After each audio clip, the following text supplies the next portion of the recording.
कि सपा भी कहीं न कहीं निगाहें लगाए हुए है कि उसको भी कोई जीतने वाला प्रत्याशी मिले, क्योंकि ब्रजभूषण को लेकर ये खबरें भी सामने आई थी कि अगर बीजेपी ने उनका टिकट काटा तो समाजवादी पार्टी उनको टिकट की। जौनपुर से धनंजय का टिकट जब काटा उसके बाद सपा ने तुरंत ऑफर कर दिया। तो यहाँ पर सपा भी इस ताक में तलाश में है कि जो भी प्रत्याशी जो बीजेपी से कह सकते हैं टिकट उसका नाम कटता है तो वो तुरंत उसको टिकट देते हुए नजर आ जाए, क्योंकि उनको भी यहाँ पर जो कह सकते हैं कि जो सीटें हैं उनके ऊपर अपने प्रत्याशी जीत के ऐसे उतारने हैं जो जीत दर्ज कर सका। वैसे में क्या ब्रजभूषण वो नाम हो सकते हैं, क्या उनकी पत्नी? नमस्कार, मैं नाज़मीन खान और आप देख रहे हैं SPN 9 न्यूज। आप सभी का बहुत बहुत स्वागत है मेरे खास प्रोग्राम चुनावी अखाड़ा। भारतीय जनता पार्टी ने लोकसभा चुनाव को देखते हुए लोकसभा उम्मीदवारों की दूसरी लिस्ट भी जारी कर दी है। भारतीय जनता पार्टी ने दूसरी लिस्ट में कुल मिलाकर 72 नामों को आगे किया है, जिसमें से महाराष्ट्र की बात करें तो महाराष्ट्र की 2 सीटों पर 2 बड़े चेहरों को उतारा गया है। यहाँ पर पीयूष गोयल को उतारा गया है उत्तर महाराष्ट्र से, तो वहीं नागपुर की बात करें तो यहाँ से उतारे गए हैं नितिन गडकरी। इसके अलावा करनाल से यहाँ पर मनोहर लाल खट्टर को टिकट दिया गया है। करनाल के अलावा इंदौर से शंकर लालवानी को टिकट दिया गया है। छिंदवाड़ा से बंटी साहू को टिकट दिया गया है। ये बड़े चेहरे हैं मध्य प्रदेश से लेकर महाराष्ट्र तक, महाराष्ट्र से लेकर यहाँ पर एक तरीके से हरियाणा तक, यहाँ पर ये चुनावी मैदान में उतर रहे हैं ये उम्मीदवार। ये चेहरे चुनाव लड़ेंगे। 72 नाम है, लेकिन 72 नामों में उत्तर प्रदेश में से एक भी नाम शामिल नहीं होता है। पहली लिस्ट में 52 यहाँ पर नामों को आगे किया गया। यहाँ पर करीबन इतने नामों को आगे करते हुए भारतीय जनता पार्टी ने कोशिश की। यहाँ पर 51 से 52 नामों को आगे करने के बाद भारतीय जनता पार्टी ने उत्तर प्रदेश में विराम लगा दिया। लेकिन फिर से चर्चा होती हुई नजर आई केसरगंज सीट।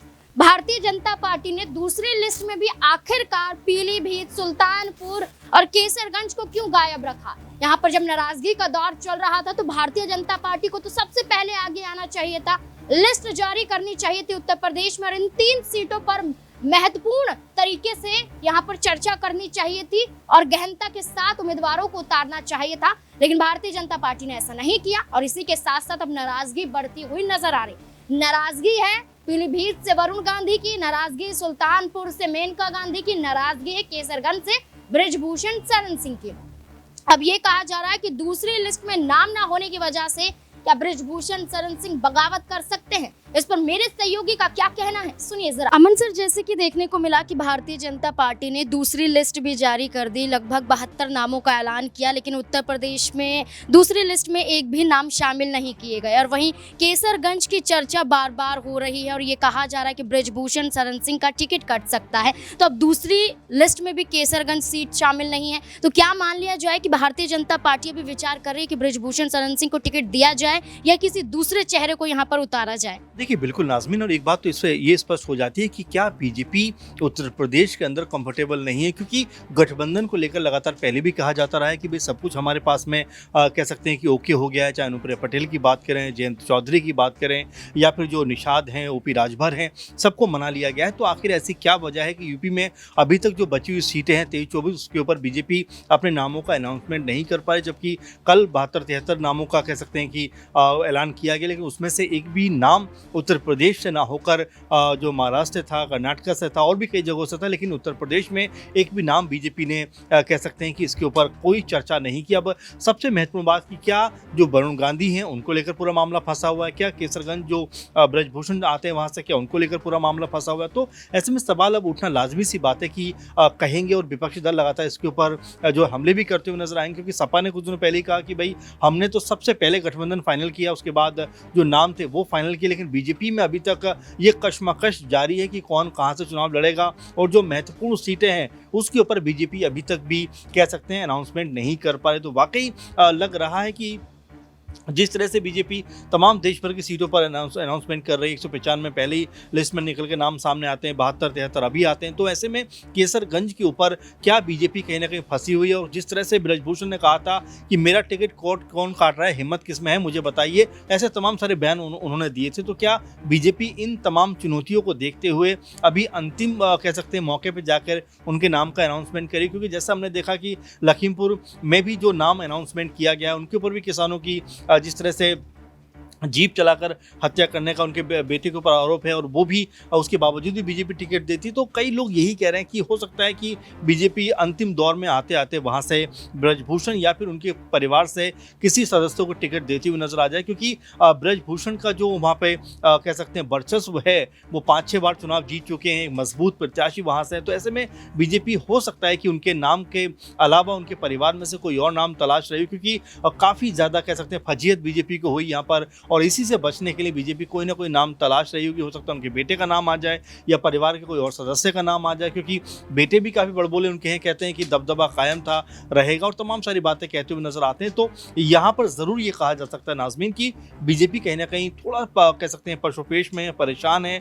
वहीं वरुण गांधी की भी बात कर सकते हैं, उनके नाम को लेकर भी लगातार बीजेपी से पूछा जा रहा है कि भाई क्या वो पीलीभीत से चुनाव लड़ेंगे या उनके नाम के अलावा कोई बड़ा नाम यहाँ से निकलता हुआ सामने आएगा। तो अभी चर्चाओं के दौर तक ही ये सब बात सीमित है। हालांकि अब तक कहा जा रहा था कि ये नाम फाइनल हो जाने चाहिए थे, क्योंकि उत्तर प्रदेश में कोई मसला बचा नहीं है कि गठबंधन को लेकर कहीं कोई समस्या आ रही हो। हालांकि हमने महाराष्ट्र में ज़रूर देखा था, वहाँ पर जो कई जो दल हैं आपस में, अजीत पवार की पार्टी, एकनाथ शिंदे वहाँ पर हैं, बीजेपी वहाँ पर है, तो उनके बीच में तालमेल बैठाना थोड़ा मुश्किल था, इसीलिए पहले लिस्ट में महाराष्ट्र के ऊपर बात नहीं हुई। लेकिन उत्तर प्रदेश के अंदर तो कह सकते हैं पहले से ही सारा कुछ मामला सेट था, चाहे अनुप्रिया पटेल हों, ओपी राजभर हों, जयंत चौधरी हों, खुद बीजेपी हो, और ये जब पूरा मामला सेट था तो आखिर क्यों बीजेपी जो 23-24 सीटें हैं इन पे अपने प्रत्याशियों को उतारने से बच रही है? अब ये बड़ा सवाल बनता हुआ दिखाई पड़ा। साथ में केसरगंज पे क्या कोई मामला फंसा हुआ है, तो उसको लेकर भी कहीं ना कहीं जो दबी जुबान में कह सकते हैं बातें तो हो रही, लेकिन खुलकर कोई भी बात करने को तैयार नहीं हो रहा है बीजेपी की तरफ से। तो ऐसा लग रहा है कि वरुण गांधी की सीट और ब्रजभूषण की जो सीटें हैं इसको लेकर बीजेपी परेशानी में है। अब कब तक इन सीटों पर नामों का अनाउंसमेंट होता है ये देखने वाली बात है, क्योंकि ये भी खबरें लगातार नाज़मीन आ रही हैं कि बहुत जल्द चुनाव का जो कह सकते हैं कि अनाउंसमेंट होने वाला है। तो ऐसे में अब कब तक बीजेपी अपनी लिस्ट लेकर आएगी, क्योंकि बीजेपी सत्ता में है, पावर में है, तो उसके ऊपर ज़्यादा जिम्मेदारी बन जाती है, ज़्यादा कह सकते हैं कि लोगों की आंखें भी उसके ऊपर लगी होती हैं। अब यही बात है कि जो पार्टी आला कमान है कब तक इन सीटों पर नामों का अनाउंसमेंट करती है। जैसे कि आपने सुना है यहाँ पर कितने नामों का ऐलान किया गया, लेकिन भारतीय जनता पार्टी ने फिर से गलती कर दी उत्तर प्रदेश में ऐलान ना करके। लेकिन एक और बड़ी तस्वीरें यहाँ पर निकल कर सामने आ रही हैं, एक और बड़ा मसला यहाँ पर सुलझता हुआ दिखाई दे रहा है 2009 की तरह। 2009 में केसरगंज से ही चुनाव लड़ते हुए नजर आए थे ब्रजभूषण शरण सिंह, समाजवादी पार्टी के टिकट पर चुनाव जीते भी थे। लेकिन इस बार ये कहा जा रहा है कि अगर भारतीय जनता पार्टी ने वाकई यहाँ पर अवध ओझा को टिकट दे दिया केसरगंज से, जो यहाँ पर इतिहास की पढ़ाई करवाते हैं, जो एक शिक्षक है, जो मोटिवेशनल स्पीकर हैं, जिनकी चर्चा चल रही कि गोंडा के रहने वाले हैं, केसरगंज से टिकट दिया जा सकता है अवध ओझा को, तो क्या यहाँ पर उनकी पत्नी केतकी देवी यहाँ पर ब्रजभूषण शरण सिंह का सहयोग देती हुई नजर आएंगे? क्योंकि ये कहा जा रहा है कि ब्रजभूषण शरण सिंह खुले तौर पर समाजवादी पार्टी का हिस्सा नहीं बन सकते, लेकिन अपने परिवार में से किसी को यहाँ पर उतार सकते हैं। जैसे मध्य प्रदेश में देखने को मिलता है कि केपी यादव को साधने की कोशिश की जा रही है, वहीं उत्तर प्रदेश में ये भी देखने को मिलता है कि जब बाहुबली धनंजय सिंह जो जौनपुर से चुनाव लड़ना चाहते थे लेकिन जेल में चले जाते हैं रंगदारी अपहरण मामले में, तो वहीं उनकी पत्नी को लेकर कहा जा रहा है कि उन्हें टिकट समाजवादी पार्टी दे सकती है। अब इसी पे चर्चा है कि क्या ब्रजभूषण शरण सिंह की पत्नी समाजवादी पार्टी के टिकट से चुनाव लड़ेगी, इस पर क्या कुछ कहना है सुनिए जरा। सर, एक और सवाल यहाँ पर रहने वाला है, जैसे कि परिवार का आपने जिक्र किया, हम बेटे की बजाय अगर पत्नी का जिक्र करें केतकी देवी का, उन्होंने एक बार चुनाव लड़ा था गोंडा से लोकसभा का, जीती भी थी, लेकिन अगर केसरगंज से अवध ओझा को भारतीय जनता पार्टी टिकट दे देती है तो क्या उनकी पत्नी समाजवादी पार्टी की तरफ जा सकती है? क्योंकि मध्य प्रदेश में तस्वीरें केपी यादव को लेकर देखी जा रही हैं। देखिए, जाहिर बात है, राजनीति हमेशा देखा गया है कि परिवारों में आपस में बेटा किसी सीट से चुनाव लड़ता है तो जो है पिता किसी और सीट से जाता है, तो ऐसे में कोई बड़ी हैरानी की बात नहीं। चाहे आपने उनकी पत्नी का जिक्र किया, बेटे का जिक्र किया, खुद ब्रजभूषण का जिक्र किया, देखिए राजनीति में ये सब चीज़ बहुत आम है और ऐसा कोई चेहरा मेरे ख्याल से दिखता नहीं है जो यहाँ से वहाँ नहीं गया हो। हालांकि कुछ एक नामों को अगर आप छोड़ दें तो ये बदस्तूर जारी है और ऐसे में कोई बड़ी बात नहीं है कि सपा भी कहीं ना कहीं निगाहें लगाए हुए कि उसको भी कोई जीतने वाला प्रत्याशी मिले, क्योंकि ब्रजभूषण को लेकर ये खबरें भी सामने आई थी कि अगर बीजेपी ने उनका टिकट काटा तो समाजवादी पार्टी उनको टिकट दे सकती है। आपने देखा कि जौनपुर से धनंजय का टिकट जब कटा उसके बाद सपा ने तुरंत ऑफर कर दिया। तो यहाँ पर सपा भी इस ताक में तलाश में है